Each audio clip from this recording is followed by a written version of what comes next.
Hey guys, in this video I'll show you how to integrate WhatsApp with Shopify. The first thing I want you to do is launch up Shopify. I'll show you how to get this WhatsApp app right here.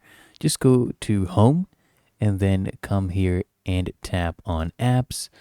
Okay, and just search for WhatsApp, or you can type in all recommended apps and then just scroll down and tap on the Shopify App Store.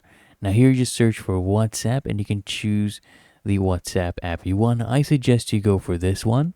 Okay, this is what I personally use. Just tap on that, scroll down, click on install, and you'll be taken to this authorization page. So you can see the permission this app needs. All you need to do is go ahead and tap on install and give it a few seconds and it will go ahead and install, as you can see, and then just wait for it to load up. And there you go. That is how you do it. It's really that easy and simple. So if you found this helpful, make sure you smash that like button and subscribe to the channel.